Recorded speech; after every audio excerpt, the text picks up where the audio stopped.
Senhor esteja convosco. Ele está no meio de nós. Proclamação do Evangelho de Jesus Cristo, segundo João.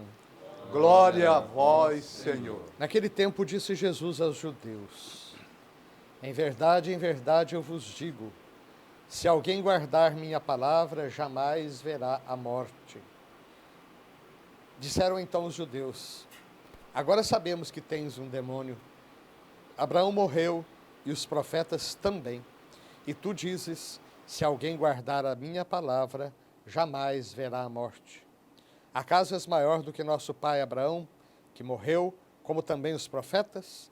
Quem pretendes tu ser? Jesus respondeu: se me glorifico a mim mesmo, minha glória não vale nada. Quem me glorifica é o meu Pai, aquele que vós dizeis ser o vosso Deus.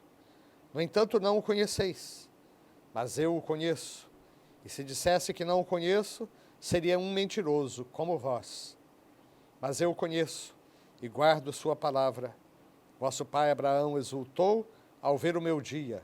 Ele o viu e alegrou-se. Os judeus disseram-lhe então: nem sequer tens 50 anos e viste Abraão? Jesus respondeu: em verdade vos digo, antes que Abraão existisse, eu sou. Então eles pegaram em pedras para apedrejar Jesus, mas ele escondeu-se e saiu do templo.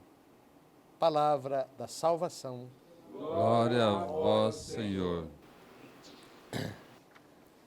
Meus caros irmãos e irmãs, como já foi dito no comentário inicial, nós, com essa passagem da vocação de Abraão, aliás, no livro do Gênesis não é a primeira vez que aparece a vocação, ela aparece já no capítulo 12, aqui nós estamos no capítulo 17.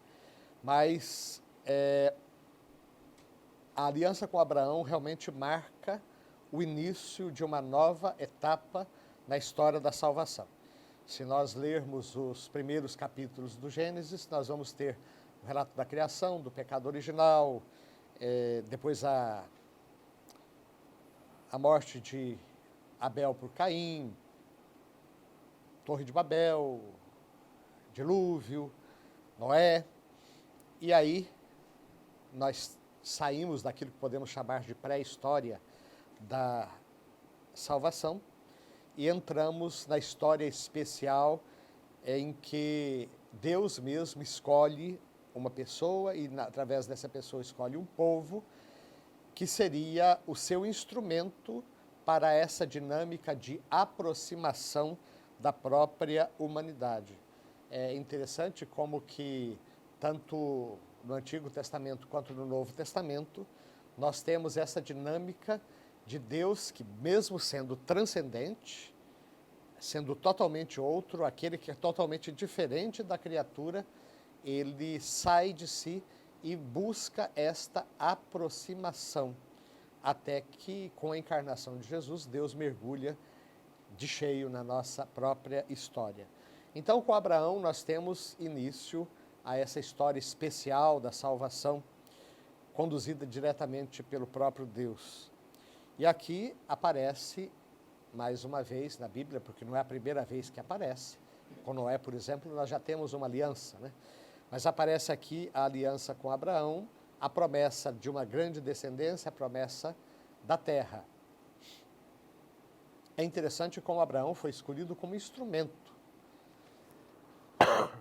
Na história bíblica, a escolha das pessoas é sempre no sentido de parte pelo todo. É a escolha de um em benefício de muitos, a escolha do povo judeu em benefício da humanidade inteira. Digo isso porque Abraão era o destinatário da promessa, da terra e da descendência.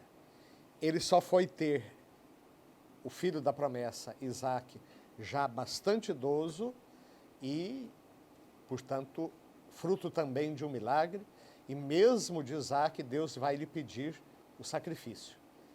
E Abraão apenas passou pela terra prometida e mesmo para sepultar Sara, ele teve que comprar um pedacinho de terra, comprar uma gruta onde ela foi sepultada e depois ele também.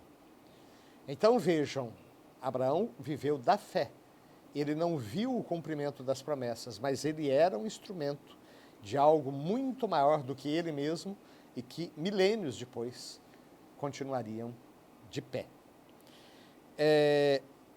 No Evangelho, nós temos o crescimento ou endurecimento dos embates entre Jesus e os seus adversários, que cada vez menos conseguiam aceitá-lo, entendê-lo. Mas eu queria chamar a atenção aqui de uma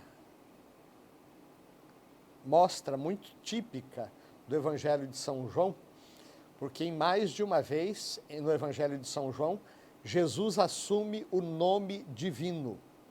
Vocês sabem que quando Deus se apresenta a Moisés, lá no Sinai, Moisés vê aquela planta que pegava fogo e não se consumia, a sarça de Moisés, né? E Deus lhe diz que tinha ouvido os sofrimentos do seu povo e que tinha descido para libertá-lo. E Moisés seria o instrumento. E Moisés pergunta a Deus qual era o seu nome. Porque se eu for para o meu povo e eles vão me perguntar, Deus apareceu para você, qual é o seu nome? Vejam que nós estamos num contexto ainda politeísta, mas saber o nome tinha, de certa maneira, uma conotação mágica. Era como se quem sabe o nome do outro pode dominá-lo de alguma maneira. Saber o nome de Deus era como se pudesse ter algum controle sobre Deus. É interessante que Deus revela o seu nome e ao mesmo tempo não revela, né? Eu sou aquele que sou. Eu sou, manda a vós. Jesus, em São João, mais de uma vez, assume este nome. No Evangelho de hoje, quando Jesus menciona que Abraão tinha visto o seu dia e se alegrou, enquanto que os seus descendentes não queriam aceitar Jesus, os seus adversários vão dizer, ainda não tem 50 anos e viste Abraão? De fato, Abraão já tinha morrido há 1.200 anos antes, ou mais, 1.800. E Jesus vai dizer, antes que Abraão existisse, eu sou. Uma outra passagem de São João, Jesus vai dizer, quando tiverdes levantado o Filho do Homem, então sabereis que eu sou. Ele se define justamente na cruz. Ele se define e se apresenta com o nome divino. Ou seja, Jesus é o Emanuel, o Deus conosco, realmente o Verbo que se fez carne e aquele que mais plenamente revela para nós o nome de Deus. E a partir do momento em que nós sabemos o nome, nós podemos chamá-lo, invocá-lo, não com o sentido mágico de quem quer dominar a divindade, mas como amigos que conhecem o seu amigo pelo nome e que por isso sabem, quando precisar de mim, você sabe o meu nome, você sabe onde eu estou, é só chamar. Peçamos então ao nosso bom Deus que Ele nos dê a graça de sermos fiéis à aliança, seguindo os passos de Abraão, o nosso pai na fé.